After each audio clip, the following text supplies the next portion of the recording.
O episódio de hoje do Sabe o Quê? É um episódio diferente, externo. Nem sempre a história deve ser contada, mas sim vivenciada. O Sabe o Quê? Em mais um episódio externo, está aqui em São Paulo, especificamente no bairro do Bom Retiro, aqui no Memorial da Imigração Judaica. O Holocausto não foi somente um capítulo distante da história. De 1933 a 1945, 6 milhões de pessoas, de judeus, foram assassinados pelo simples fato de existirem, como homossexuais, negros, ciganos, presos políticos e testemunhas de Jeová. Foi o maior extermínio em massa, simplesmente por serem o que eram. Neste episódio falaremos com Sarita, filha de sobreviventes do Holocausto, que falará sobre memória, história e antissemitismo.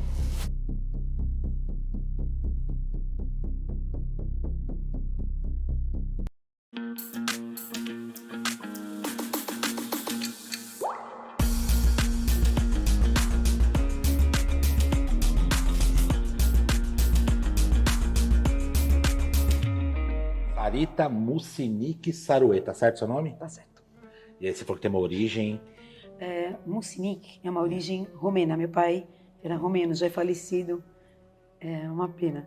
Então o nome dele, na verdade, o sobrenome era Mucinic. Mas quando ele chegou aqui no Brasil, o escrivão estava com dificuldade de escrever esse Mucinic. E aí arredondou aí para o C. Sim. E ficou Mucinic. Deu uma brasileirada, né? Como tudo. Que honra tê-la aqui. Eu agradeço por disponibilizar a sua agenda, esse espaço aqui que eu já me comovi. É um lugar que você realmente colocou, tem espírito aqui, tem força, né? Já falamos que estamos aqui, né, no Memorial do Holocausto, que para mim é como museu também, né? E a Sarita está aqui para falar a experiência do Holocausto, mas na visão dos pais dela. Hoje, eu queria muito falar dos seus pais. Quem foram os seus pais? Qual a história deles? Eu quero saber, e o que tem a ver com o Holocausto, até a gente chegar hoje. Vamos desenvolver outras perguntas. Mas assim, Sarita, eu acho que será uma honra conhecer a história dos seus pais. Muito obrigada por estar aqui, por esse convite maravilhoso.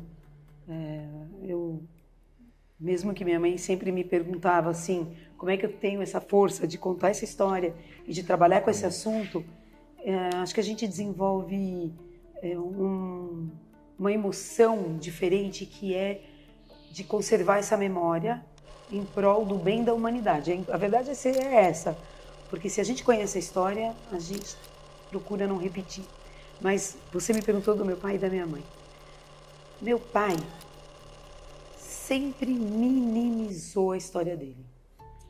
Pai, eu perguntava, pai, conta, onde você nasceu, como é que é, como foi tua história? Porque a gente sabia que ele tinha um envolvimento com a guerra, mas tinha um silêncio tão assim, meio estranho. Qual era o nome dele? Meu pai chamava assim, no registro, Sam, mas minha mãe chamava ele de Israel.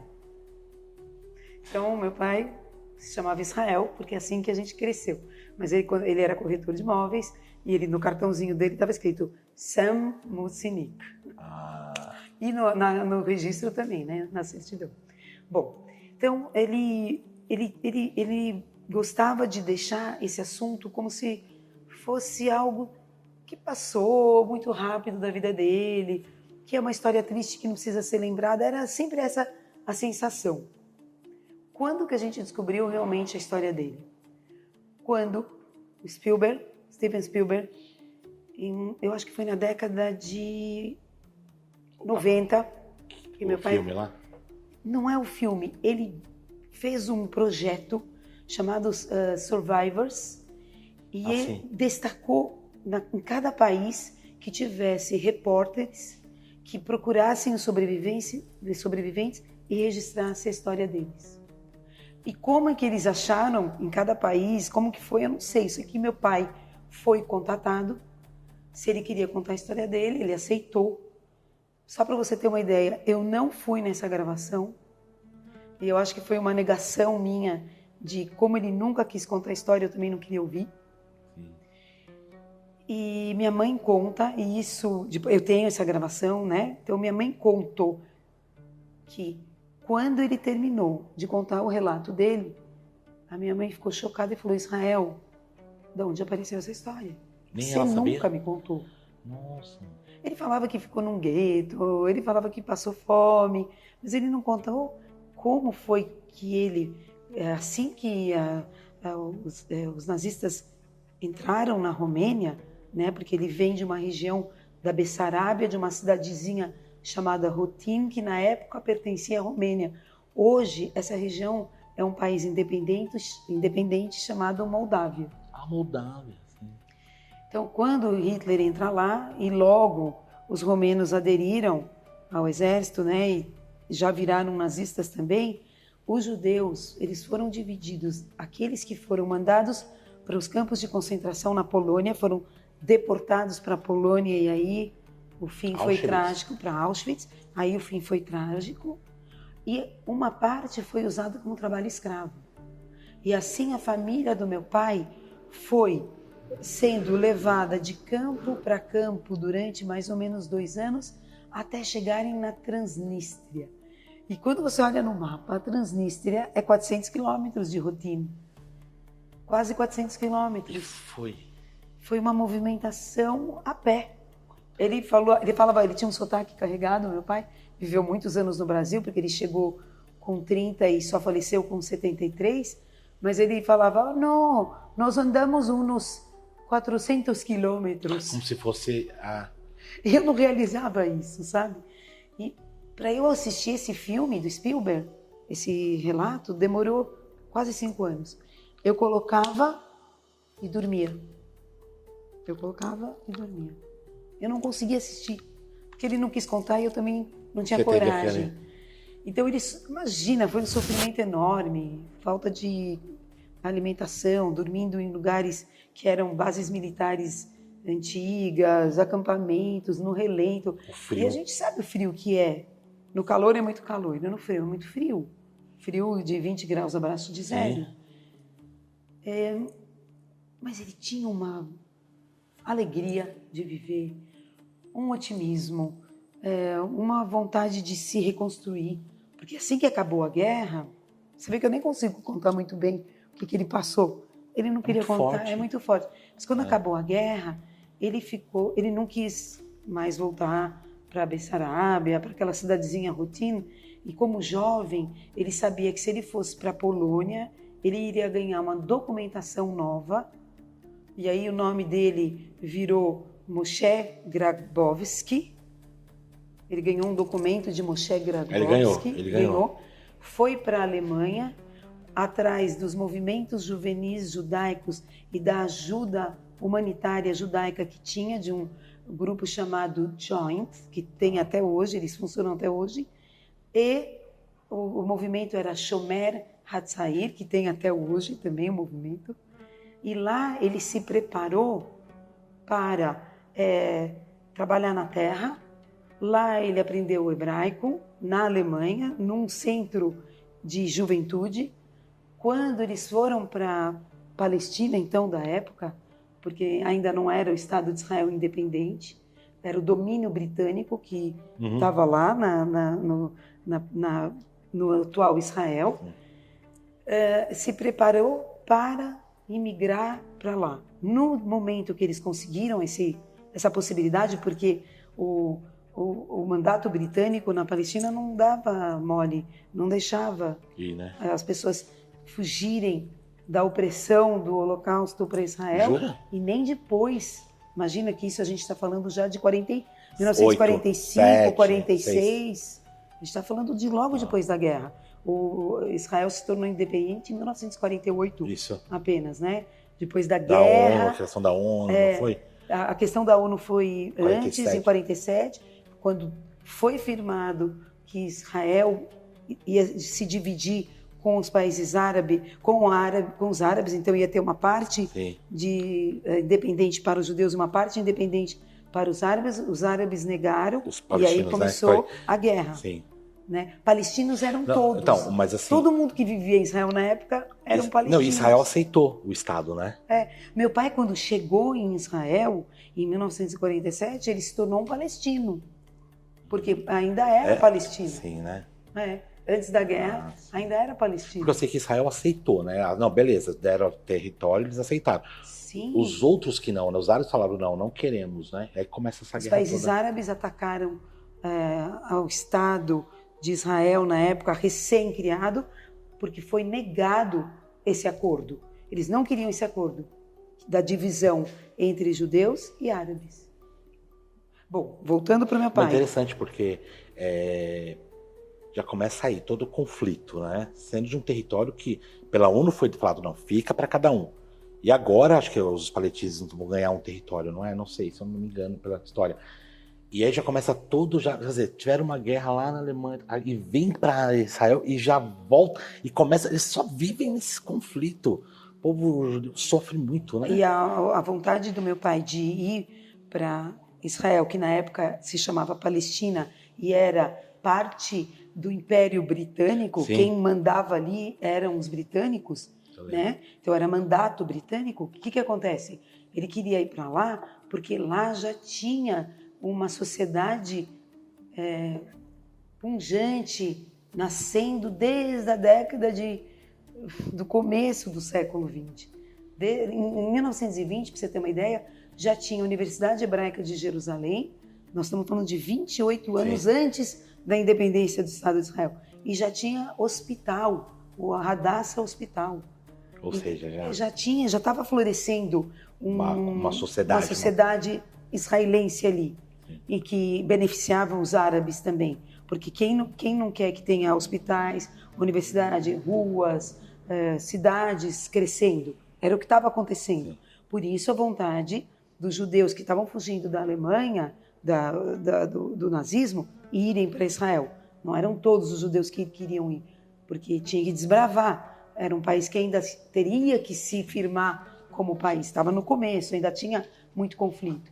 Então, quando meu pai sai, em 1946, junto com esse grupo de jovens com destino à Palestina, quando chega no porto de Haifa, os britânicos mandam esse navio embora. Nossa. Não autorizam a entrada. Então, meu pai vai para o Chipre, esse navio vai para o Chipre, para um campo de refugiados no Chipre. E lá passa meses nesse campo, até que Mas o foi mandato... bem acolhido lá ou não? É difícil viver em campo de refugiado. Campo de refugiado. Ou seja, também continua sofrendo, continua... você continua ainda ainda está na luta, ainda está sem destino ainda. Saiu da Europa, não chegou na Palestina, não chegou em Israel. Só uma perguntinha, ele trabalhou trabalho escravo para Hitler. A família dele também, ou ele também se separou da família? Família, junto. Mas ele deixa a família para trás para se aventurar nessa decisão de ir morar em Israel, que na época era Palestina, sob mandato britânico. Então, daí ele se separa da família. É quase que ele vai falar, deixa eu ir na frente, porque foi o que aconteceu. Eu me ajeito e trago vocês. Ah, entendi. Então, depois de alguns meses, eles conseguem autorização para entrar. Os britânicos, o mandato britânico aceita a entrada desse grupo, desse navio, que vem, e aí sim, já é 1947, a ONU já tinha declarado a divisão do país entre judeus e árabes, e os árabes já tinham recusado, então o país estava em guerra, e quando meu pai chega no porto de Haifa, ele é recebido assim, isso ele conta no vídeo, bem-vindo, você é um soldado de Israel. E dá uma arma para ele. E aí ele já vira um soldado sem treinamento nenhum, ele vira um soldado, e assim aconteceu com centenas e milhares de jovens. Ou seja, não era um cidadão, um soldado. Virou cidadão-soldado. Sim, mas é mais para ser soldado, mais para ser soldado, para defender a terra de Israel, porque ali então era um momento decisivo da criação do Estado de Israel, e que finalmente a gente fala, olha, as condições dos soldados judeus naquela época eram péssimas frente ao exército, a 5 países que atacaram Israel. É uma questão de milagre, eu acredito, eu tenho fé, eu acho que Israel ele existe até hoje, até por milagre. Sim. Porque a quantidade de inimigos é muito maior do que a quantidade de pessoas que vivem em Israel, mesmo sendo um exército muito bem treinado, hoje, né? Hoje é um exemplo de segurança para o mundo. Né? Mas ele, então, chega nesse país, luta por esse país, a vitória acontece, Israel recebe a sua independência, então todo o espaço que antes era para ser dividido pegou para ele. É claro, mas assim é a guerra. Assim são todas as guerras. Como é que os Estados Unidos conseguiu conquistar Los Angeles? Exatamente. Los Angeles. Era do México. Sim. Aquele pedacinho não é México. O México era muito maior. Sim, essa é a vida. Assim acontece. Então, meu pai, ele vive em Israel por 5 anos, o ano da guerra, mais 4, mas ele queria um país de paz. E decide que ele quer morar nos Estados Unidos. Não tem visto para os Estados Unidos. Difícil. A gente sabe como é que é. Ele conseguiu visto para a Bolívia e para o Brasil, mas ele pensou bem, não. Bolívia, não conheço muito, Brasil já ouvi mais. E chega aqui já adulto, né? Com cerca de 30 anos. Conhece minha mãe, que já vivia aqui. Agora, peraí. E aí eu quero depois... Vamos entrar na sua mãe, aí depois eu vou perguntar. Seu pai amava aqui? Meu pai se sentiu muito bem nesse país. Ele amou no Brasil. De cara. Ele foi corretor de imóveis aqui no bairro do Bom Retiro e no Brás, durante 40 anos da vida dele que ele passou aqui, pouco menos, né? Até, não foi tanto. Mas ele amou esse lugar. Ele amou. O Brasil era um país que sempre tem a fama de que acolhia bem, certo? Esse é realmente o sentimento geral de todos os sobreviventes que estão aqui, isso é verdade, Sarita? Olha, de maneira geral, a gente conversa, a gente tem muito contato, sobreviventes são nossos amigos, estão aqui, a gente tem muitos, acho que se você acompanhar nas redes sociais, você vai ver quantas vezes eles aceitam participar de eventos, eles têm 80, 90, 100 anos, mas tudo bem. Eles amam esse país, é muito acolhedor. A Ariela Segre, que é uma sobrevivente italiana, ela falou, olha, pela primeira vez, quando eu cheguei no Brasil, ela chegou com 20 anos de idade, passou a guerra, tudo, tem uma história incrível, depois você vai conhecer. A Ariela fala, na Itália ela era a judia, e aqui no Brasil, quando ela foi para a feira, a primeira vez que ela foi comprar lá os legumes na feira, com o sotaque dela de italiana, aí os feirantes, ma che italiana? Ela ficou tão feliz, foi quando ela descobriu que ela era italiana também e não era só judia. Sim, que era um ser humano. Uma das características do Holocausto é que o processo de desumanização, as pessoas elas não tinham...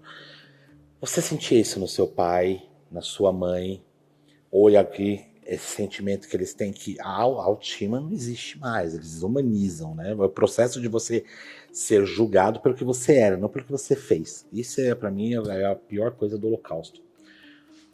Como você vê o Holocausto, por exemplo? Porque o Holocausto foi um período, né, se eu não me engano, posso colocar de 33 até 45?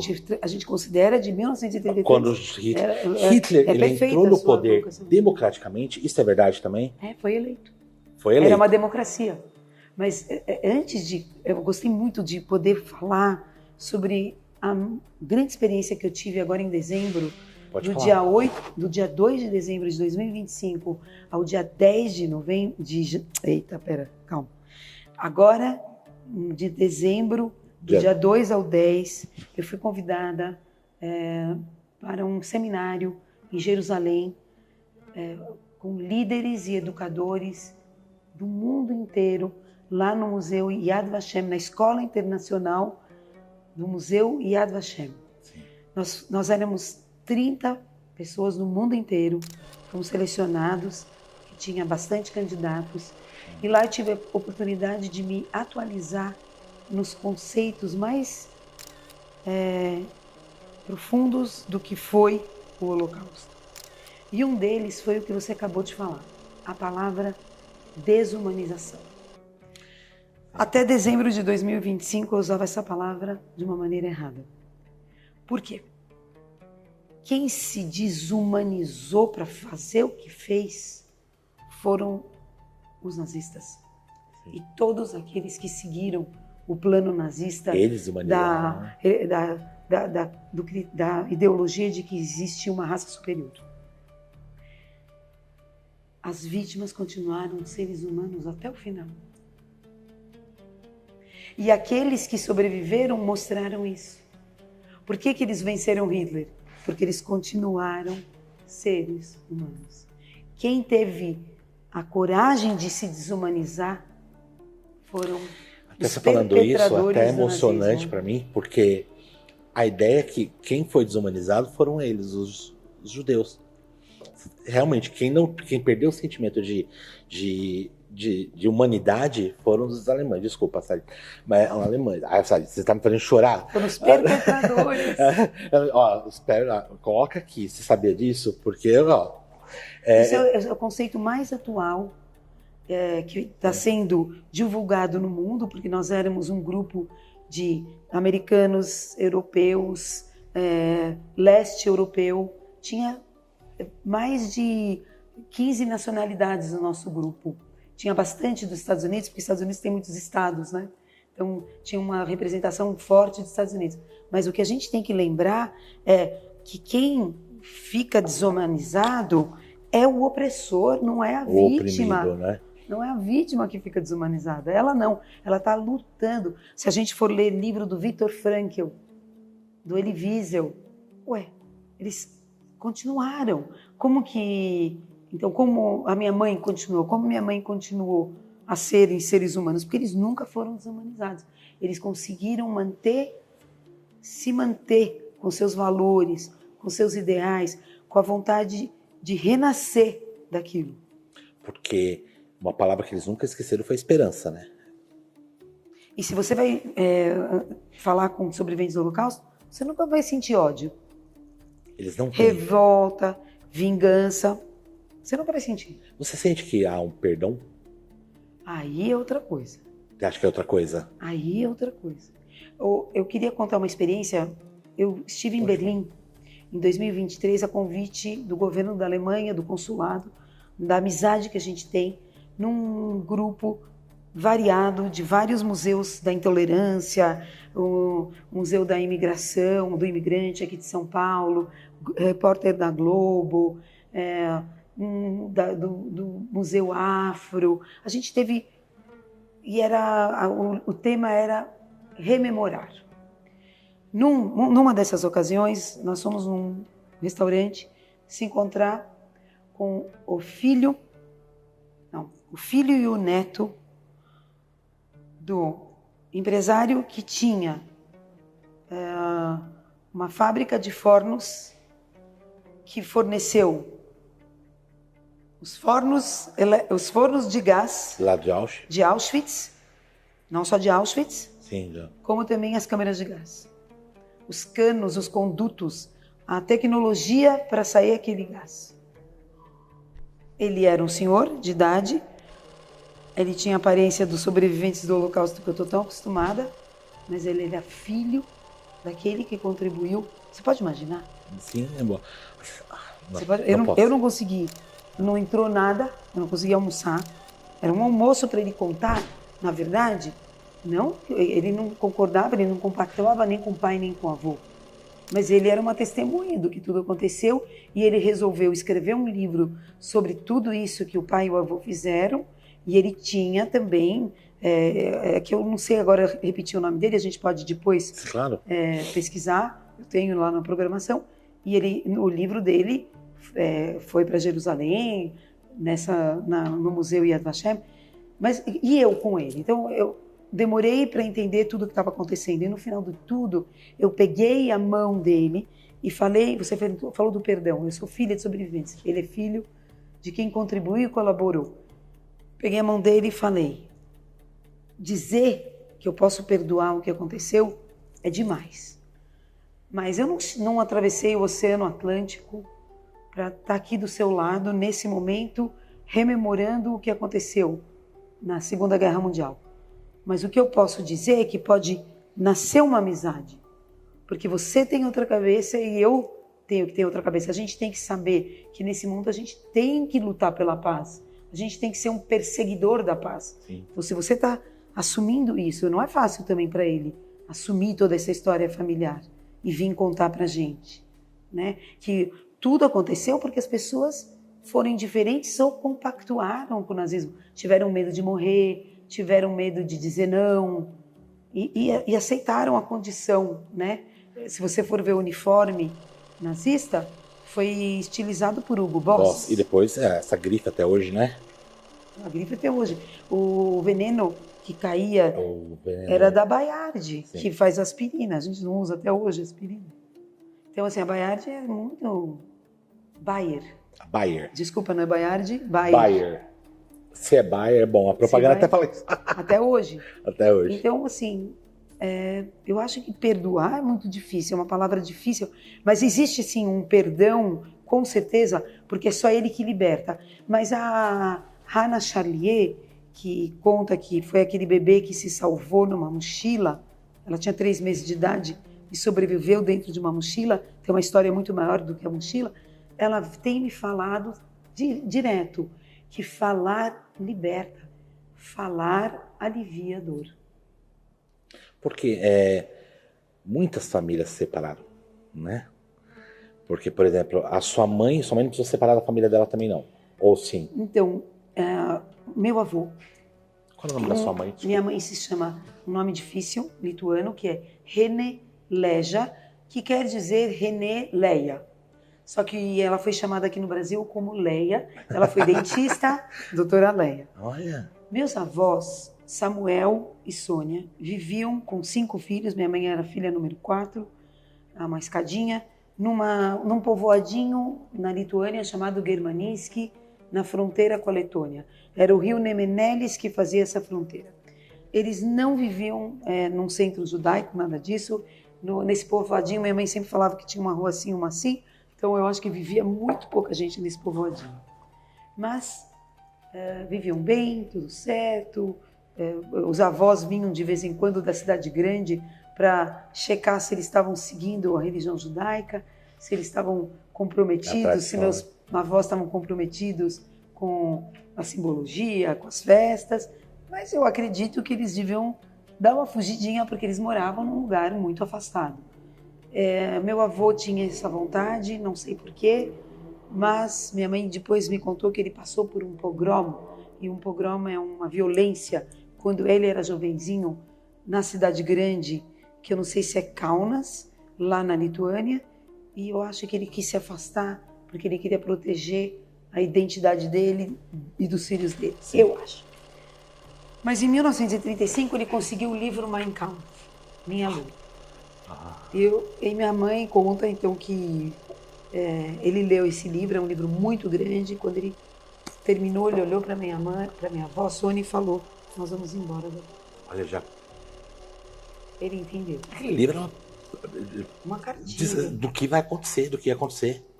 A eliminação do povo judeu da face da terra, a eliminação de outros grupos que ele considerava que eram raças inferiores. Não sei você, mas esse livro para mim não devia ser publicado nunca mais. Não sei você. Sua opinião pode ser outra. Eu acho que não devia ser publicado nunca mais esse livro, você não acha? Eu acho. Eu acho que é um livro... É um desserviço para o mundo. É um desserviço, é isso que você está falando mesmo.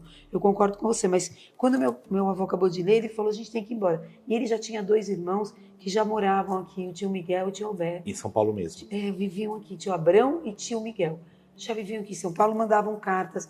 Vem Samuel, aqui é bom, aqui é a terra do futuro, vem fazer América, você vai ver, você vai gostar. E ele não tinha esse interesse porque ele gostava, eles viviam lá da agricultura de subsistência, galinha, vaquinha. Tava feliz, né? Tava feliz ali. Mas aí ele levou a sério. Foi esperto, porque depois invadiram, né? Só que, quando eles foram pedir vistos, foram negados. Então, de 1935 até 1937, que aí as coisas já estavam graves pela Europa, ele conseguiu visto só para ele. Porque no governo de Vargas existia uma lei de que vinha o pai, arrumava trabalho, moradia, e aí ele podia fazer a carta de chamada, que era trazer a mulher e os filhos.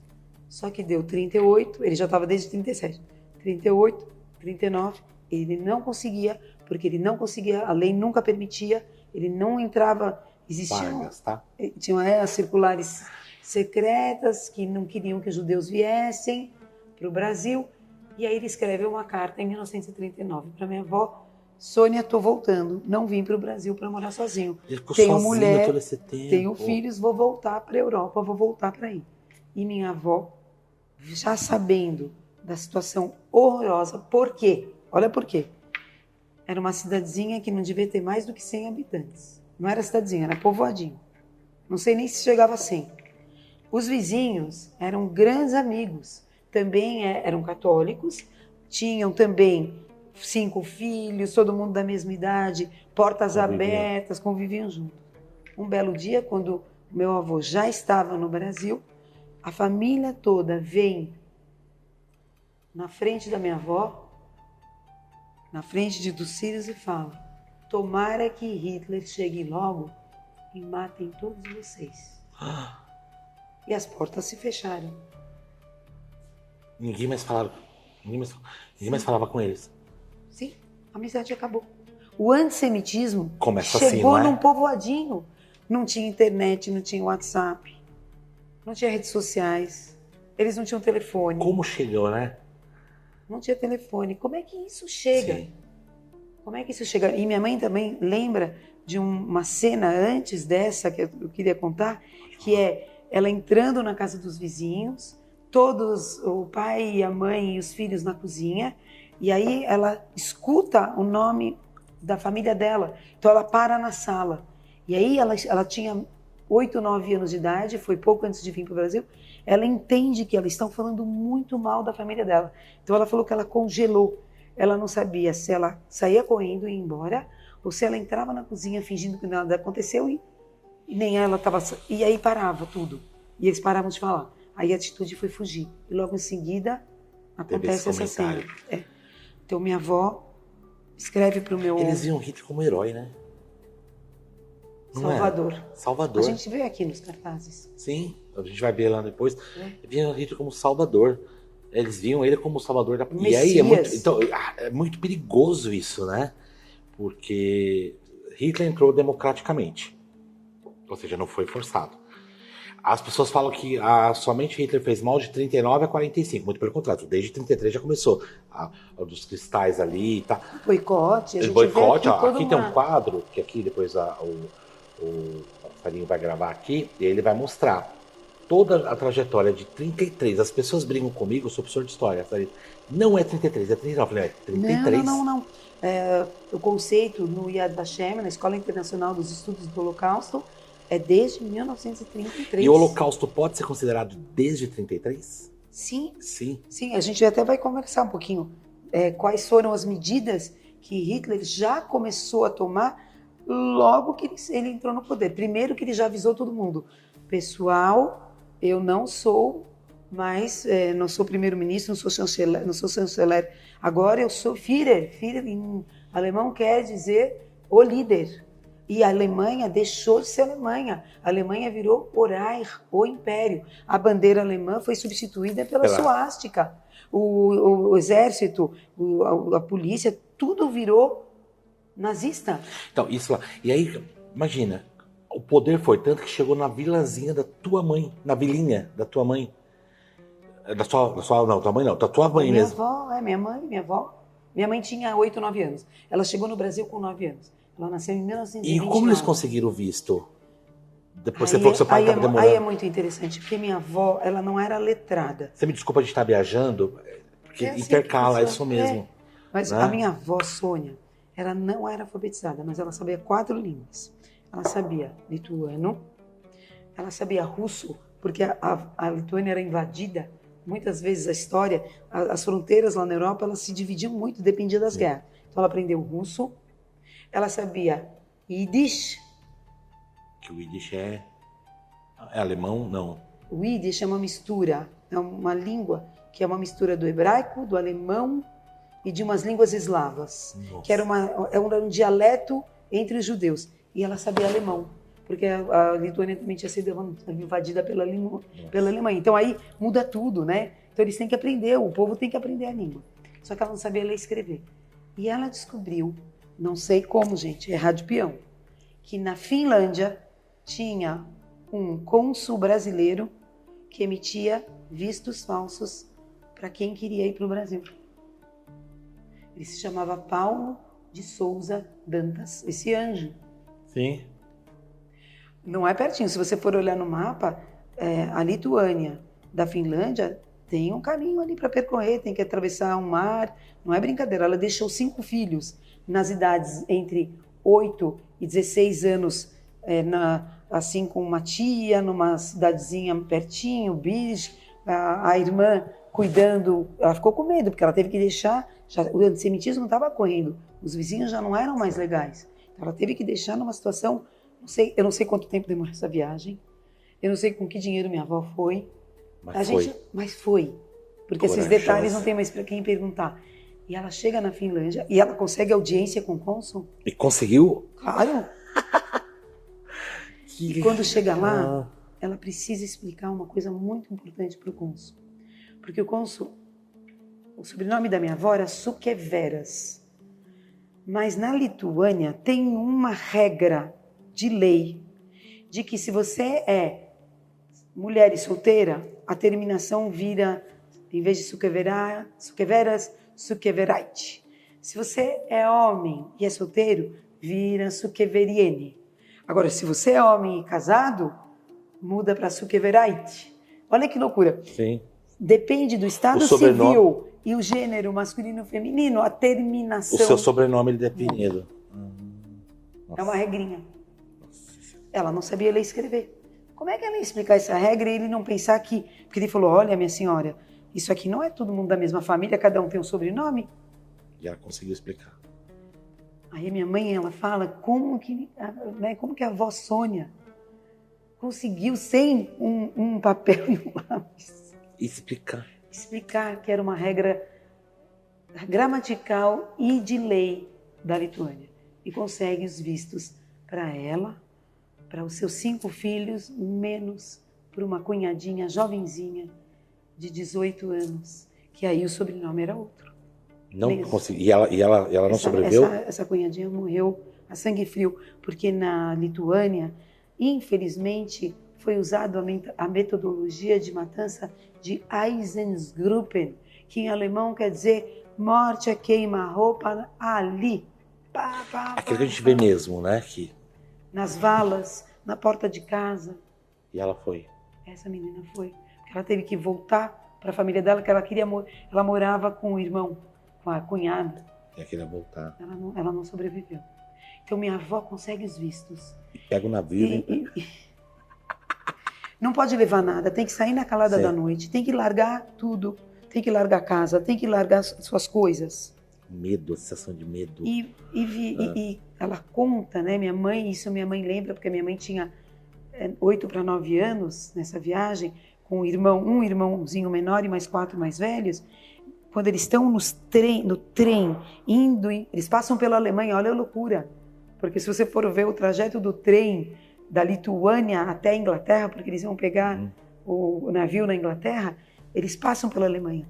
Os trens, porque você está na estação, o trem que vem vindo era só de oficiais nazistas. E o meu tio Henrique, ele tem um depoimento que ele fala que o olho desses oficiais nazistas parecia de gelo.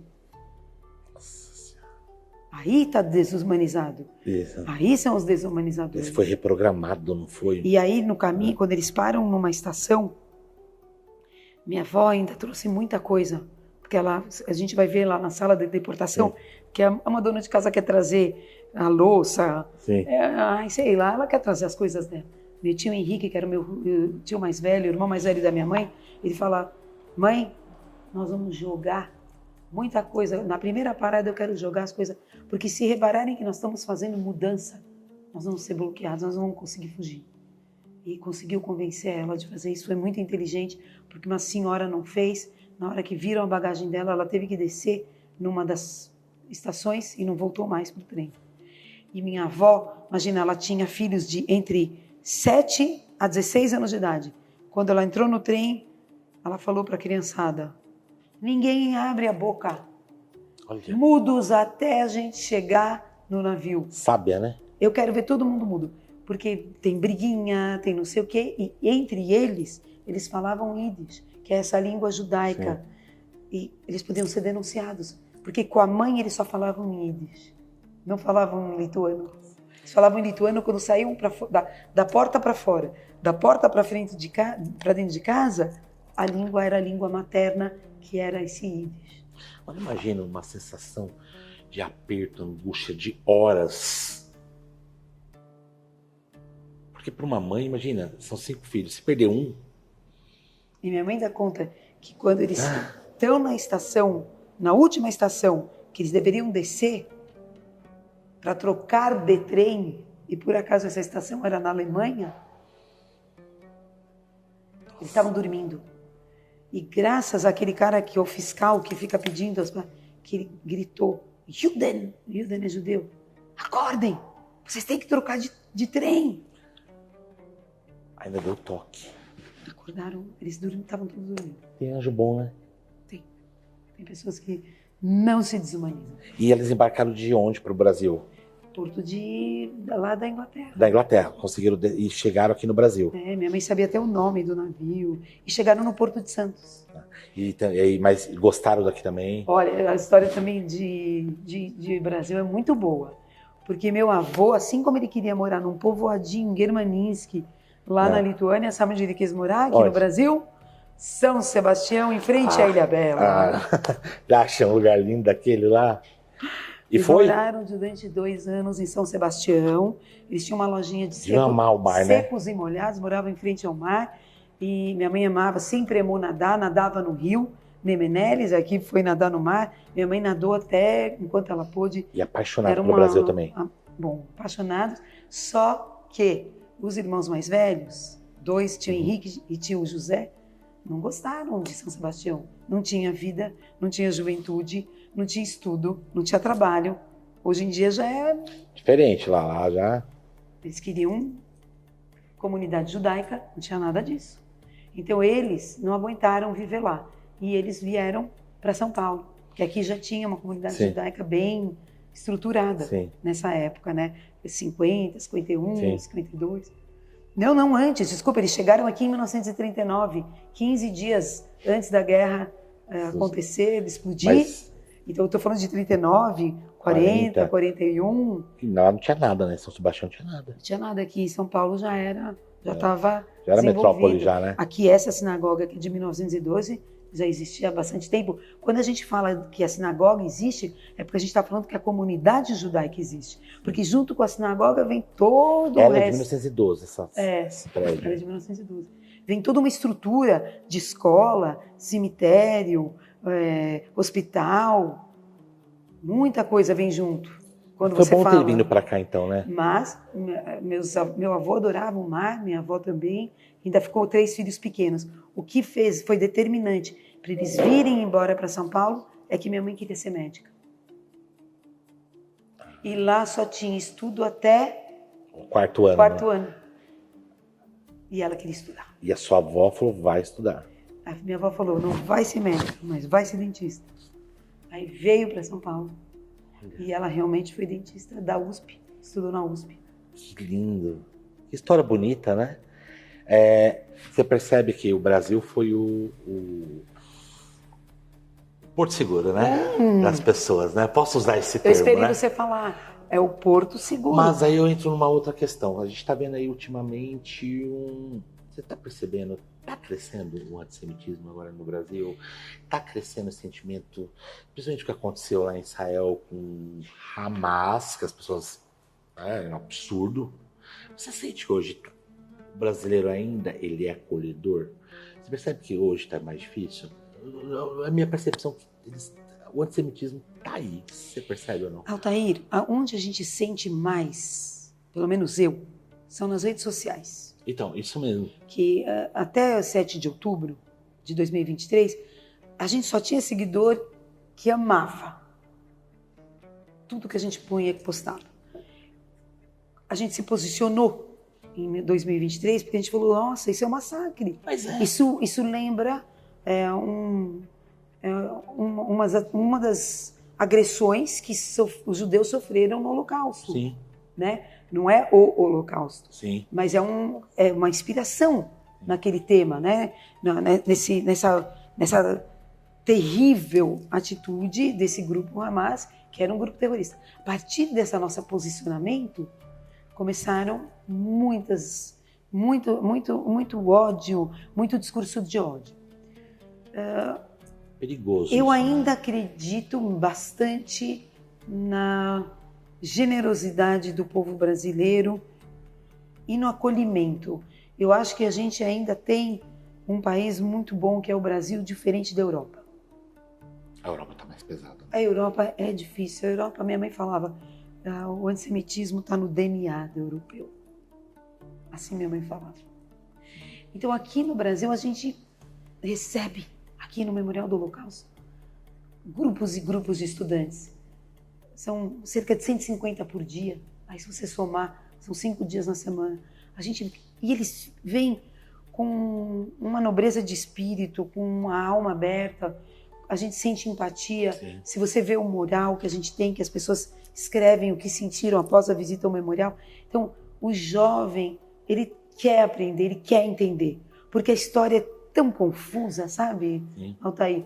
Tem gente que nem sabe distinguir direito quem é judeu, do palestino, israelense do judeu. Aqui para o nosso seguidor, israelense, judeu e tem um outro termo. Israelita é a ascendência, não é? A descendência. Olha, o termo que a gente menos usa no final é israelita. É o mais antigo, e eu acho que o israelita está mais ligado a ser judeu, a pertencer às leis de Israel. Tá? Então, tem muitas organizações, Organização Israelita, Congregação Israelita do Estado de São Paulo, é a CIP, é uma sinagoga que tem aqui perto da Avenida Paulista. Mas israelita, ele está ligado ao ser judeu, a pertencer ao judaísmo. Tá? Agora, israelense já é o cara que, a pessoa, o cidadão que nasceu em Israel. Aí a gente está falando de país. E o judeu é o descendente das tribos de Judá, não é? O judeu, ele existe antes da Terra Prometida. O primeiro judeu é Abrão. Né? Então, Abrão era considerado um hebreu. Por quê? Porque ele fundou o judaísmo, mas ainda não tinha um país, uma terra. Então, era uma nação sem terra. Aí Deus fala para ele, vai para a Terra Prometida. Então, ele leva o judaísmo para a Terra Prometida. E a Terra Prometida, que é hoje o país de Israel. Os judeus nunca deixaram de pertencer e de viver naquele lugar, que foi invadido diversas vezes, expulso na época do Império Romano, né? Então, assim, passou por diversos, vamos dizer, donos, né? Domínios, por diversos domínios. Então, lá em Israel, por que gera uma confusão? Lá em Israel existe israelense da religião judaica, israelense da religião muçulmana, que pode ser católico, e é israelense, é árabe, muçulmano, católico ou árabe islâmico, e é israelense porque mora em Israel, cristãos, evangélicos ou católicos que nasceram em Israel. Então o israelense, assim como o brasileiro, pode ter diversas religiões, mas a religião dominante, quer dizer, o único país no mundo judaico é Israel, mas em Israel é uma democracia completa que permite a liberdade religiosa. É um país extremamente aberto. As pessoas falam que é o contrário. Israel é um dos países mais abertos à liberdade religiosa, à tolerância. Religiosa? Não, e tudo, a tolerância de gênero? Sim, eu percebi lá. E aí a primeira coisa que te falam é que Israel é um estado preconceituoso.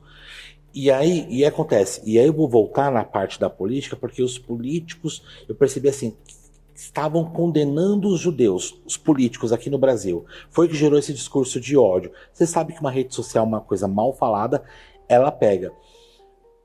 Pegaram vocês de certa maneira, assim, de espanto, porque do nada vocês viraram inimigos, vocês viraram pessoas más, os judeus. Então, o bonito... Desculpa. Imagina, o bonito dessa tua pergunta é a própria reação dos sobreviventes do Holocausto que está gravado nas nossas redes sociais, me emocionei, conversando com o nosso presidente, falando, não, presidente, esse país nos acolheu, nós pertencemos, nós somos cidadãos... Tenho filhos brasileiros, tenho netos, para ser bonito. Nós somos cidadãos brasileiros. E a gente também tem a sorte de termos amigos como você e deputados também. Por exemplo, a gente esteve agora na Assembleia Legislativa na segunda-feira com o deputado Danilo e os seus amigos. Assim, a gente tem sim um acolhimento, mas a polarização, ela existe. E essa polarização ela tá acontecendo não só por conta de religião, como também por partido político, por ser de esquerda, por ser de direita. Aqui no Memorial do Holocausto, e eu como pessoa também, posso te afirmar que eu procuro não estar ligada à política, e sim estar ligada ao discurso humano e de paz. Isso que é bonito. A gente é professor. Sim. E a gente sabe, né, o que a gente quer. A gente quer educar com amor, assim como eu fui educada com essa sensação. Se eu estou aqui falando com você e não estou clamando vingança e não estou querendo falar mal de outras pessoas que são contra o nosso pensamento, é porque não é esse o caminho. Isso não vai levar a nada. O único caminho que vai levar a gente para viver nesse mundo, num mundo melhor, é se a gente puder dialogar e respeitar as diferenças. Eu não vejo vingança, não vejo sentimento de vingança. Vocês não têm. E só lembrar também que, além de judeus, eram negros, homossexuais, pessoas com deficiência intelectual ou física, ciganos e testemunhas de Jeová e presos políticos. Ou seja, todos nós, de certa forma, Sarita, estávamos envolvidos. A gente estávamos envolvidos. Isso me marca muito. Eu poderia não ter sobrevivido, entendeu? Eu tenho 2 filhos autistas, eles também poderiam ter sobrevivido, eles seriam mortos. Então, quando você fala dessa maneira, você tem esse talento, tá, de emocionar as pessoas, tá? Guardo isso com você, porque aqui eu senti nesse ambiente falando com você, porque as pessoas só falam de judeus, não era só judeus. Então, você imagina assim, Sarita, muitos grupos hoje, se a guerra fosse corrida hoje, estariam em perigo. Não só os judeus, mas foram o quê? 6 milhões de judeus, né? Foram 6 milhões de judeus, incluindo 1,5 milhão de crianças e bebês. Para a gente entender que foi um genocídio. Aquele canalha do Mengele que foi aqui, né? Aqui o Mengele. E em São Sebastião, não foi ali? Que ele morou também em Serra Negra lá. Que eu tenho até entrevistar um rapaz que ele fala, sabe de tudo lá. Entrevistado esse canalha. A sua mãe, ela foi uma pessoa que fez uma vida no Brasil. E aí prova que ela venceu, né? Da minha mãe tem que falar a frase célebre dela. Minha mãe sempre falou, o Brasil é o melhor país do mundo. Ela adorava falar essa frase. Eu já saí do Brasil, você já saiu também. Como as pessoas podem falar mal daqui? Eu gosto tanto daqui. Tem todos os problemas, mas que país bom, né? Sua mãe era uma estrangeira que falava. E o brasileiro falava... se naturalizou assim que ela pôde. Desculpa ter te... Não, pode falar. Ela se naturalizou logo que pôde. Ela não tinha vontade nenhuma de voltar para a Lituânia, de jeito nenhum. Ela esqueceu o lituano. Aprendeu bem português? Minha mãe era uma poliglota. Minha mãe não dá. Se eu falar agora, você quer que eu comece a chamar? Não, mas minha mãe, ela tinha um português perfeito. Sua mãe deve ter sido fantástica. Sua mãe esse livro, o primeiro, esse livro é meu segundo, sobre Enos Cláudio. O primeiro eu tive o privilégio dela me ajudar bastante, fazendo leituras junto comigo. E ela falava para mim, Sarita, escreve com palavras simples, num português claro. E aí ela me ajudou muito, porque ela tinha um português maravilhoso. Não tinha sotaque nenhum. Ela lia bem, Eu falei que ela queria ser médica, quer dizer, ela em 6 meses no Brasil, ela decorou o dicionário de sinônimos. Eu vou te falar, agora eu sei de onde vem essa força, né? E ela imagina, ela era desse modelo. Ela era tua referência, até hoje, né? E faz um ano. Desculpa, Sarita, perdão. Mas assim, eu tenho que falar porque ela foi uma pessoa que contribuiu para a nação. Hoje está dando emoções, está até chorando aqui o pessoal. A sua mãe, eu que sou uma pessoa das letras, sou uma pessoa da educação, e eu acho que falta isso no Brasil de hoje. Pessoas como a tua mãe.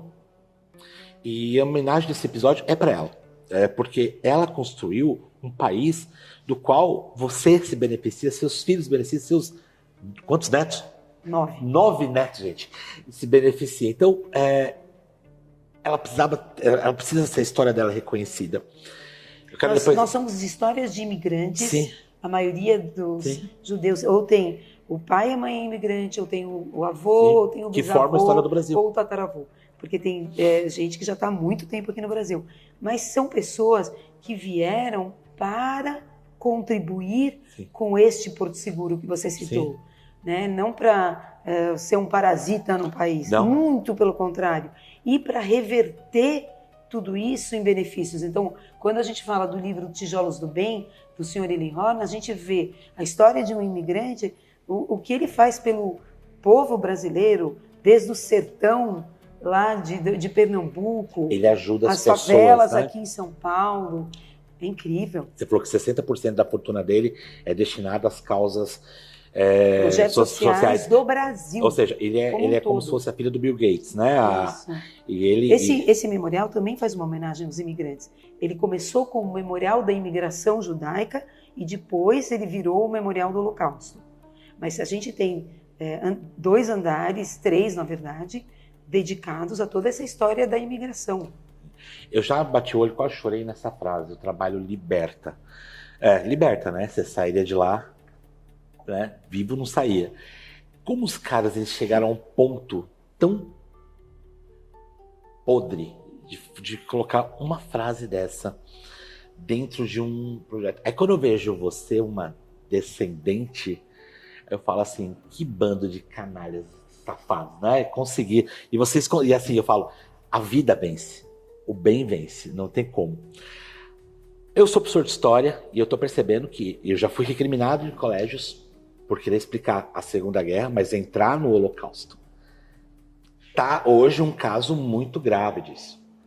Eles querem que eu fale da Segunda Guerra, passo ali pelos judeus, né? E pare por aí. Por que eu falo, quanto mais houve um projeto pedagógico, jamais a memória vai ser esquecida. E eu estou percebendo que jovens hoje, tanto é que assim, a Segunda Guerra Mundial, os judeus é ensinado no 9º ano. Não tem nenhum 6º, nenhum 7º e tal. É no 9º ano. E é um capítulo. Aí eu gosto de prolongar. Claro que eu levo aquelas carcadas, porque eu não gosto de história. Eu percebo que não sei o que foi o Holocausto. Quem é judeu? Já ouvi. Quem morreu? Você percebe isso também, Sarita? Eu acho que esse ambiente aqui é específico para isso. Mas você está percebendo que as pessoas estão esquecendo o Holocausto? É duro.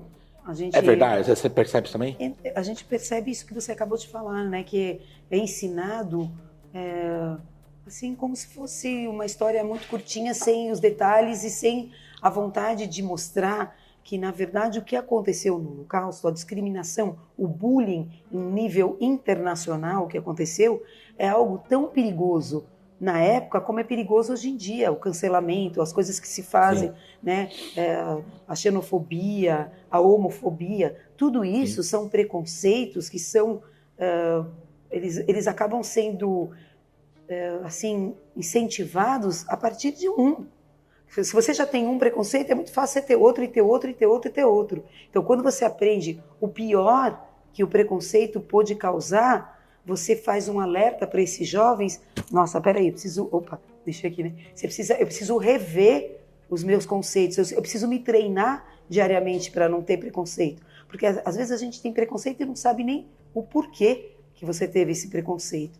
A gente sabe que esse Memorial do Holocausto, ele é um aparelho educativo potente, muito forte, e ele ajuda os professores em sala de aula.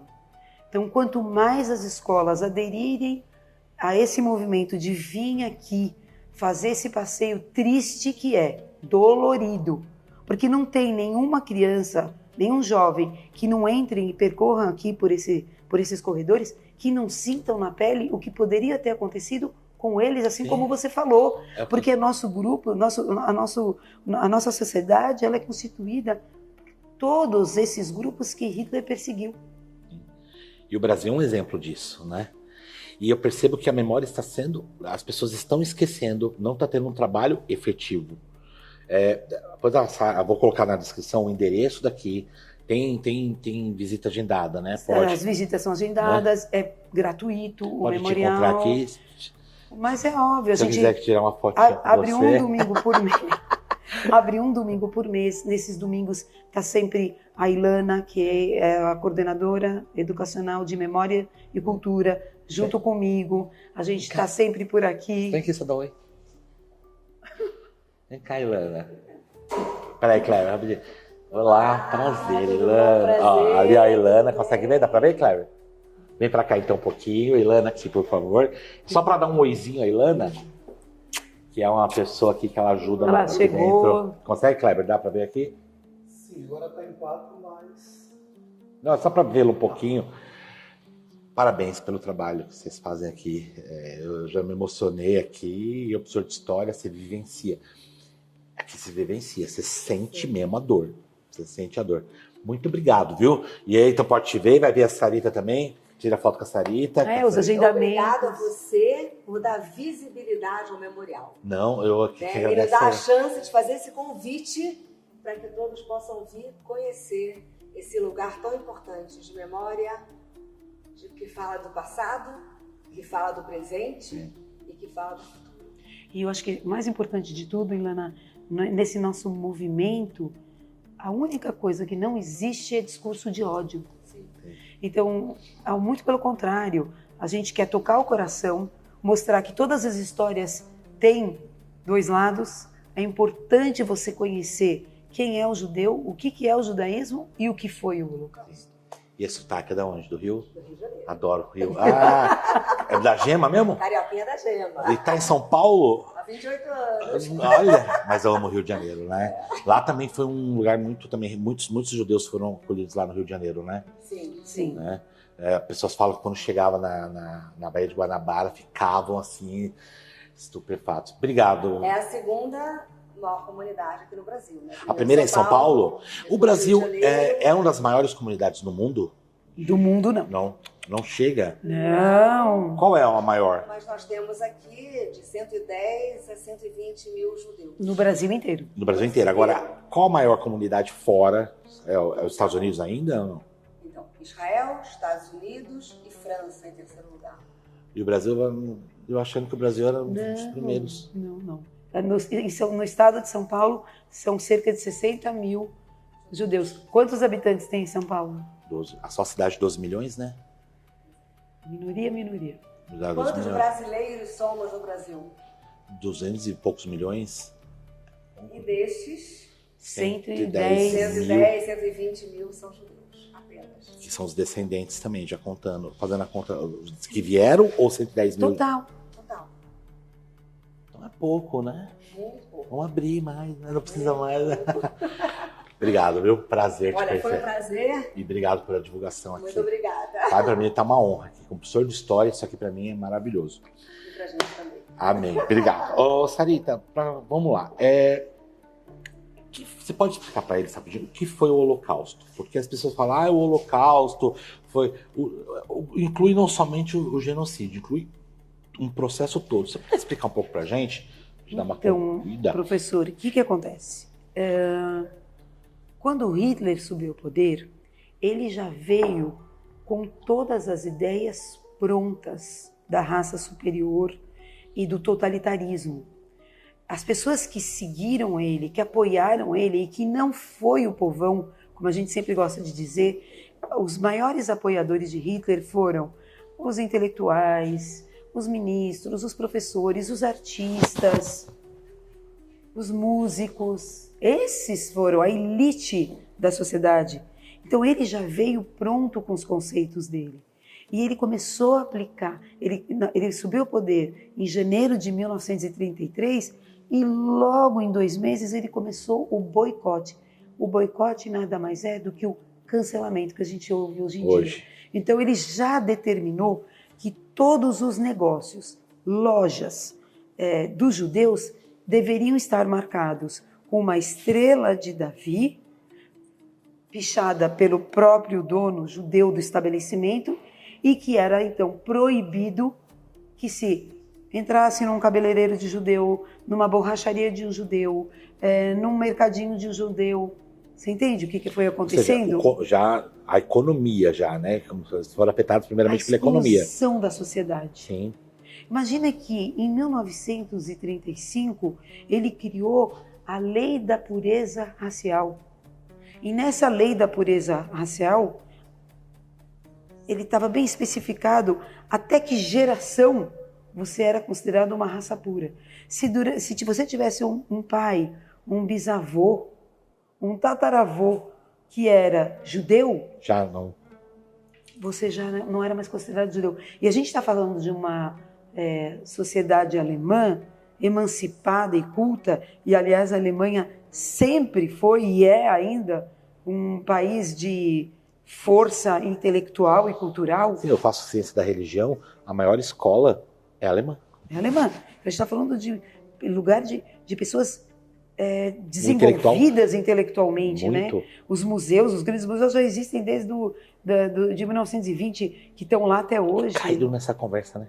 Sim. Então, por que eu estou falando disso? Porque os judeus que viviam nessa sociedade emancipada não se importavam mais com a religião. Depois da Revolução Francesa, o nacionalismo e a razão tomou conta das pessoas e a fé e a religião, elas decaíram. Isso aconteceu mundialmente. Sim. E não diferente com os judeus, da Alemanha principalmente, que queriam se emancipar, assim como todo mundo. Então eles deixaram de ser judeus, porque ser judeu, ser católico, ser evangélico, ser muçulmano é uma questão de escolha. Você escolhe seguir ou não uma religião. Já ter nascido na Alemanha, ninguém vai te tirar. Então, a alegria e o orgulho de ser alemão se sobrepôs para muitos judeus naquela época. Mas eles não se salvaram do preconceito e da discriminação. A gente tem várias histórias de alemães que foram judeus, eles nem se consideravam mais judeus, que ficaram alarmados de terem sido perseguidos e deportados para Auschwitz e para outros campos de concentração. Teve judeu alemão que apoiou o regime do Hitler? Será que deve ter tido? Por causa dessa, você acabou de falar uma coisa que é interessante. Sim. E no final? Sim. Tem uma freira que era judia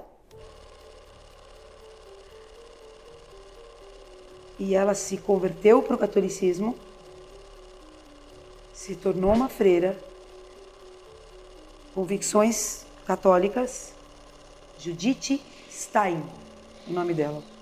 Mas aí ela ganha um nome católico de freira. Quando Hitler sobe ao poder, e já nos anos mais finais, de 38, 39, ela foge, ela é ajudada pela comunidade católica e foge para Amsterdã, se esconde num convento, é denunciada, morre em Auschwitz e foi canonizada após guerra. Jura? Judith Stein. Judith Stein. Eu não me recordo agora o nome dela, de freira. Ela é uma freira. Sim, eu acho que foi canonizada pelo Vaticano. Então, para você ter uma ideia... Tem um amigo meu que fez uma dissertação sobre ela. Olha onde estava a insanidade de Hitler e de toda a ideologia nazista, que era, ele queria exterminar o judeu da raiz, mesmo que ele nem era mais considerado judeu. E se ele tivesse até a 7ª geração. Ou seja, se até da 7ª lá não tivesse, tudo bem, mas 7ª. E ele, assim, ele quis fazer uma limpeza mesmo, né? Ele falava, uma limpeza. E aí ele agregou outros grupos, como você mesmo falou. Ele não se conteve só em dizer que os judeus eram os males da Alemanha e depois da Europa, e que se exterminasse todos, a Alemanha ia ter a chance de voltar a ser quem ela era, como também o extermínio das crianças e dos adultos com deficiência física e intelectual foi o projeto T4 de eutanásia. E aquilo começou antes dele invadir, em 39 ele já tinha esse projeto.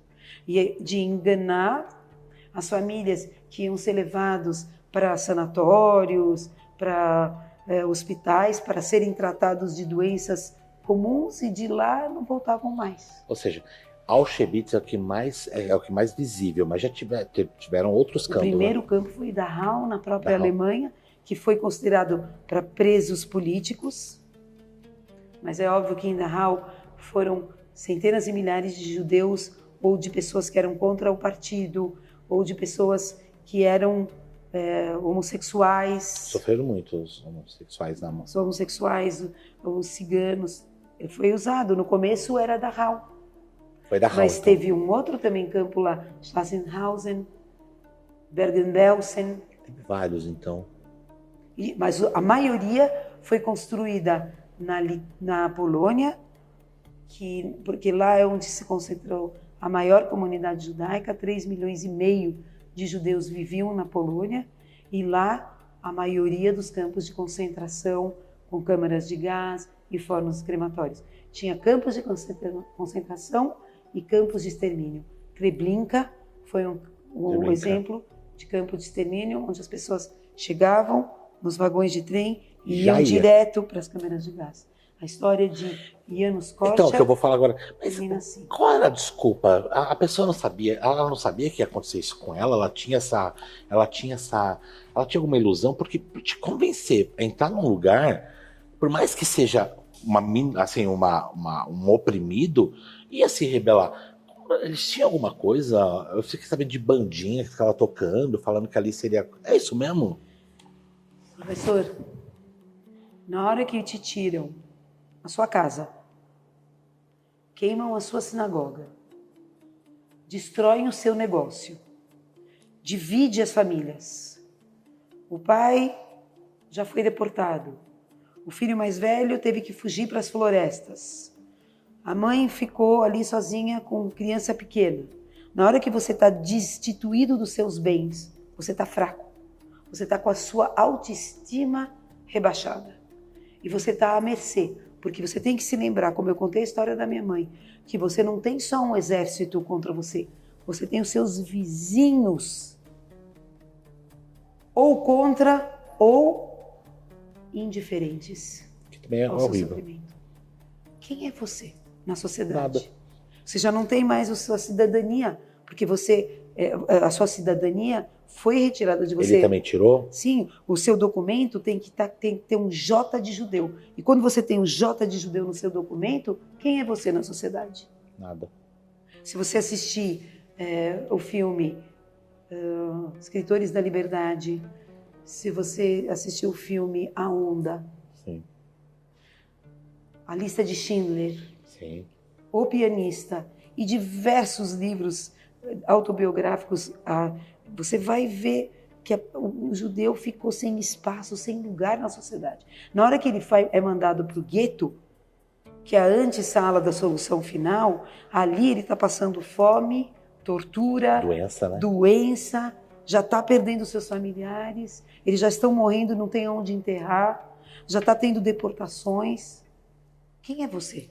O que você é? É quando você entra lá, já não... Na hora que você é deportado e entra num vagão de mercadoria ou de gado, e você vai de pé espremido, sem banheiro, sem água, sem nada, sem comida, já é um processo, né, para você, já é um trabalho, né? A desumanização que eles pretendem fazer, mas são eles que estão desumanizados, tratando os seres humanos com um desprezo, uma condição tão absurda que você tira a autoestima, mas não a humanidade da vítima. Você falando agora, eu achei interessante, porque eu nunca pensei nessa forma. Já é um processo de tirar sua autoestima para quando chegar no momento final, tipo, é até melhor mesmo que eu vá, não é? Acho que foi isso, não foi? Aí quando chega lá, já não sabe. A Nanette Koenig, que ela estudou na mesma classe que a Anne Frank. Sei.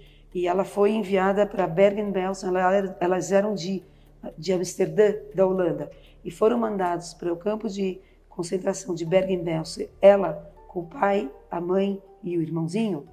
E o pai era um renomado banqueiro de Amsterdã. Depois que ela perde o pai, a mãe e o irmão, e ela está na fila de comida e ela tinha, sei lá, 12 anos, e ela sente o cano do nazista na cabeça dela, o que ela pensou? Que bom, eu não tenho pai, eu não tenho mãe, não tenho irmão, pode me aliviar. A morte vai ser um alívio. Agora. E o nazista não percebeu o alívio dela e não matou? É. Ela fala isso. Ele não me matou porque ele percebeu, eu devo ter mostrado. Aquela minha vez, né? Vai. Aí ele não matou. Mas ela veio para o Brasil, depois você pesquisa na net, ela está viva hoje, ela não pode mais falar porque ela está muito doente, mas o favor que ela fez, ela foi para favelas, ela foi para escolas estaduais, para faculdade, aonde chamaram contar a história dela. Nanette Blitz Koenig. E tem um livro dela, Eu Sobrevivi ao Holocausto. A mesma coisa Anne Frank. Eu falo, se Anne Frank tivesse sobrevivido, seria ter sido uma renomada ganhadora de prêmios, uma escritora voraz. Né? Eu acho, como muitos que vieram para o Brasil, se tornaram intelectuais fantásticos. Né? Anne Frank, para mim, minha maior está sendo isso. Só para concluir, eu sou pedagogo, sou pai, tenho 3 filhos do coração, e essa história me emocionou muito. Porque ele lidou com órfãos e ele se sacrificou por causa de 200 órfãos. Rapidinho, consegue falar a história do Janusz, que para mim é uma referência. Eu choro, vou ler o livro agora, porque eu não consegui. Porque eu sou pedagogo e eu tenho 3 filhos do coração. Então, para mim, foi algo que mexeu muito comigo. Aí, de novo. Né? Você viu? Me fala rapidinho sobre o Janusz. Ele nasceu de uma família judaica, o nome dele era Henrik Goldman. Eu acredito que os pais, vendo toda essa falta de oportunidade e de lugar para o judeu lá na Polônia, eles moravam em Varsóvia, decidiu criar os filhos, ele e a irmãzinha dele, não como judeus. Eu acredito que pode ter sido por aí o caminho, porque eles são dessa época do liberdade, fraternidade e igualdade. Foi a máxima da Revolução Francesa. E da inserção das pessoas na sociedade, dando menos voz à religião e mais ao nacionalismo e à razão, ao indivíduo. Então, ele não foi criado como judeu, mas ele descobriu com 5 aninhos de idade, quando o passarinho dele morreu, ele colocou o passarinho numa caixinha e numa cruz, desenhou uma cruz na caixinha para enterrar no jardim da casa do predinho dele, era um predinho de poucos andares. Por que ele pôs a cruz? Porque a Polônia sempre foi um país católico, até hoje é. Então, ele era assim, vamos dizer, aquilo que ele aprendia, né, na vida, na escola, na escolinha, em todo qualquer lugar. Quando ele chega para enterrar, o filho do zelador fala, peraí, cruz não, esse passarinho aí não é católico, não. Ele é judeu. Esse passarinho, ele é judeu porque você é judeu. Esse passarinho vai para o inferno, não pode pôr cruz, não. E você, se me trouxer todo dia um torrãozinho de açúcar, eu dou um jeito para o seu inferno não ser tão escuro. Foi aí que ele descobriu que ele era judeu. Agora, isso não foi o que movimentou ele a ser um defensor da criança e o defensor dos direitos da criança, numa época que a criança não tinha voz. Sim. Apanhava de reguada, se ajoelhava no milho, punha chapéu de burro. Bullying era permitido na sala de aula. A criança não tinha voz, não tinha nada. E ele, logo, desde criança, ele tinha essa empatia. Ele era criança, ele tinha empatia pela criança, ele vai crescendo e isso nunca abandona ele, ao contrário, ele é sempre tocado pela situação infeliz da criança na sociedade. E assim que ele cresce um pouco, ele escreve um livro, Quando Eu Voltar a Ser Criança, que é um professor de 30 anos de idade, que não se conformando com essa desigualdade e essa falta de direitos, ele pede para um gnomo para acordar como criança, só que o corpo de criança, mas a mentalidade era de adulto. Então o livro é uma denúncia, porque aí ele vai, a mãe, o jeito que os pais tratam, ninguém pode falar nada, não tem, sabe? Hoje em dia a gente dá uma voz... Umas gafas ainda, dá umas mas gafas assim, ainda. você dá liberdade para a criança, hoje em dia a criança fala às vezes, se bobear, ela te dá ordens, né? Então, naquela época, então ele faz a denúncia dentro de casa, dos maus tratos, de apanhar, da violência física, a violência física na escola, a violência física nas ruas. Então ele começa a gritar e a falar, né? A voz dele começa a ser ouvida. Peraí, será que a criança, isso não vai perturbar o futuro dela? É isso que ele está querendo dizer. Você oprime tanto uma criança, e aí? Que adulto ele vai ser? E, ao mesmo tempo, ele decide estudar medicina porque ele quer cuidar de criança, ele queria ser pediatra. Gostava de criança mesmo, né? Mesmo. É. Mas ele percebe que o alcance não é bom e que muitas crianças que vinham para o hospital doentes, era falta de contato com a natureza, era a falta de falar os sentimentos, e isso tornava essas crianças doentes. Sim. Então ele resolve mudar e aceita o convite da comunidade judaica de abrir um orfanato modelo, do jeito que ele quisesse. Então, nesse orfanato tem janelas para entrar luz, porque ele sabia que a luz era fundamental. Eu sou a favor. Ele criou banheiros com calefação, água quente, porque naquela época os banheiros eram fora. Quem vai querer? E ele sabia que o banho era fundamental. Nesse orfanato, os educadores não podiam encostar na criança. Ele quis fazer uma escola dentro do orfanato, mas não conseguiu, porque não tinha adultos com essa concepção de que não podia agredir uma criança nem emocionalmente, nem fisicamente. Então as crianças estudavam fora. E tinha, então, 75 meninas e 75 meninas na idade de 7 aos 14 anos de idade, de lares ou lá assim onde o pai não tinha o pai, porque o pai morreu na guerra, ou não tinha mãe. E já era na guerra, já? Foi em 1912. O orfanato foi fundado antes da Primeira Guerra Mundial. Foi antes. Porque as crianças já tinham toda essa situação, e durante a Primeira Guerra Mundial, muitas crianças se tornaram órfãs. Tinha muita criança na rua. E ele acolheu. E ele era muito preocupado com essas crianças que não iam ter. Ele pegou a Primeira uma Guerra, formação. a Segunda, né? A Primeira Guerra foi de 14 a 18 e a Segunda Guerra de 39 a 45. Então, nesse tempo ele fez um trabalho a Europa incrível. estava assim. Mas ele fez um trabalho incrível nesse tempo. Ele teve a oportunidade de chamar arquitetos para desenvolver esse ambiente com pias na altura das crianças, sabe? Tudo que na época não existia esse respeito pela criança. E eram crianças judias. Eram crianças judias porque na Polônia, onde o antissemitismo sempre foi muito forte, as crianças judias eram discriminadas na sociedade. E, então existia hospital público judaico, diferente do católico, e escolas públicas judaicas. E como ele foi denunciado, e como pegaram essas crianças?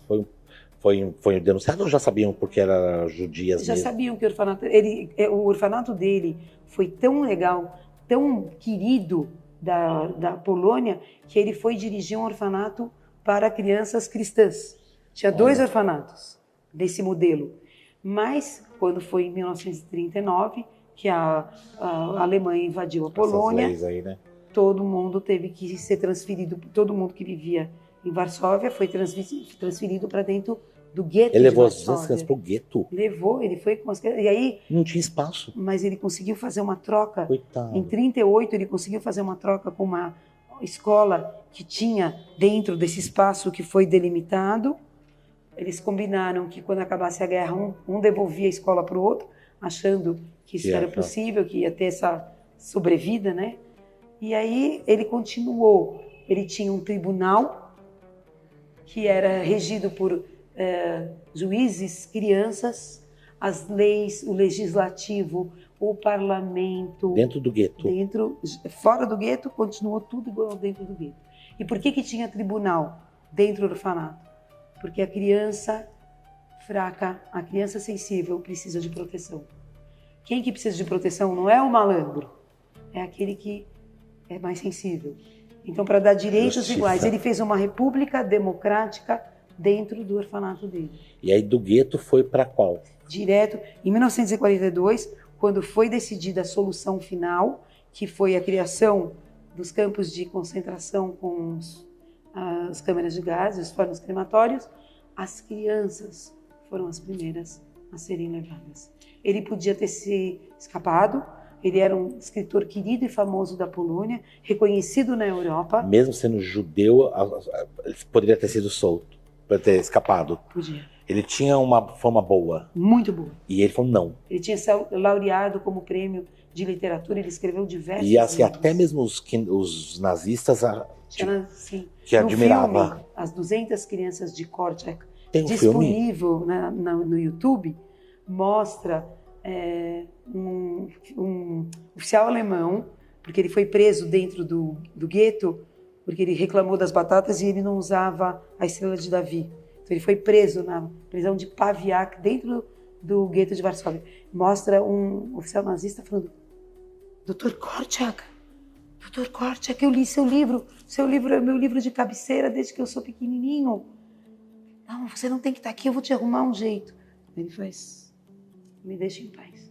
Quando levaram as crianças, ele falou, tem até lá no... Ele, Stefania Witczynska e os educadores, não foi só ele, Não, eu sei que assim, lá em Auschwitz tem um monumento, não é? Não, lá no Israel, não é? No Em museu? Auschwitz. Em Auschwitz. Não em Auschwitz, em Treblinka. Treblinka, não tem um monumento lá dele andando com as crianças? Ah, sim, Isso tem é Israel, no cemitério de Varsóvia e também tem nesse museu Yad Vashem. E aí ele foi na frente com as crianças, e aí foi pra câmera de Carregando gás. aquelas que não conseguiam andar.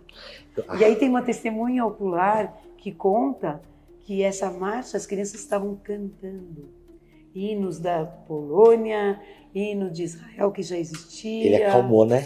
Hino de um escritor, um poeta chamado Eli Peretz, com a música da Nona Sinfonia de Beethoven. Tem o nome dessas crianças? Eles têm registro dessas crianças? Aqui no meu livro começa justamente com um que sobreviveu e foi morar em Israel, Itzhak Belfer. Sobreviveu? Teve? Ele fala que os melhores anos da vida dele foram os anos que ele viveu no orfanato. Quem fala bem de orfanato? Ninguém. Conta pra mim. E ele sobreviveu? Teve então... A primeira história do livro é Itzhak Belfer. Ele viveu até os 97 anos de idade. Olha, e aí ele morreu. Não sabe se onde está enterrado nem nada, porque era jogado em bala, né? Não, lá em Treblinka, todos que morreram na câmara de gás foram para os fornos crematórios, viraram cinzas.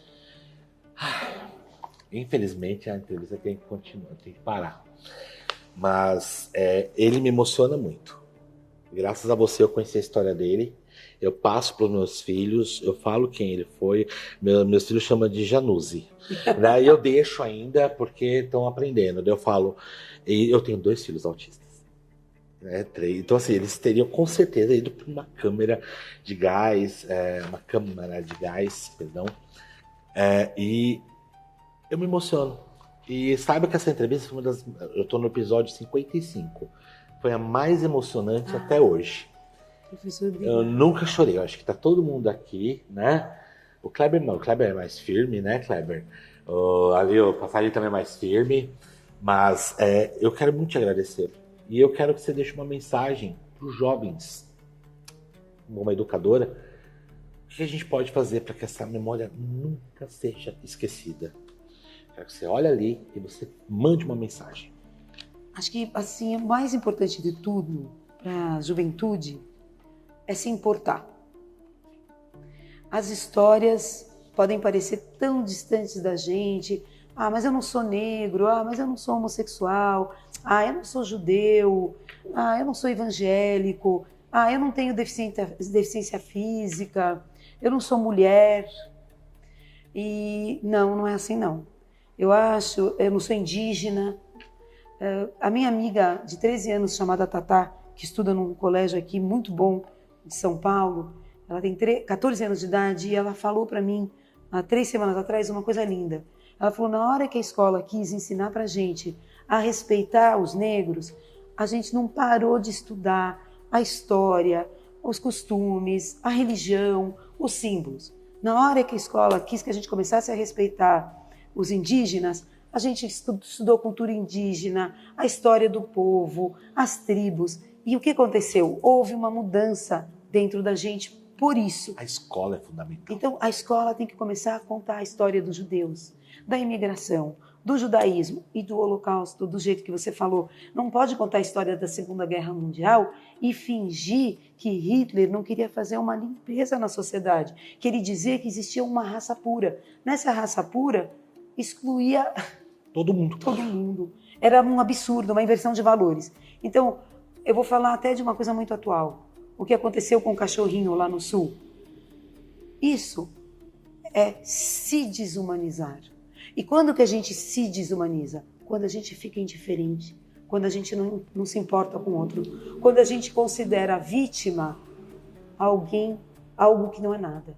Então, vamos se importar, vamos estudar, vamos ouvir os professores que têm a vontade de falar de amor e de paz.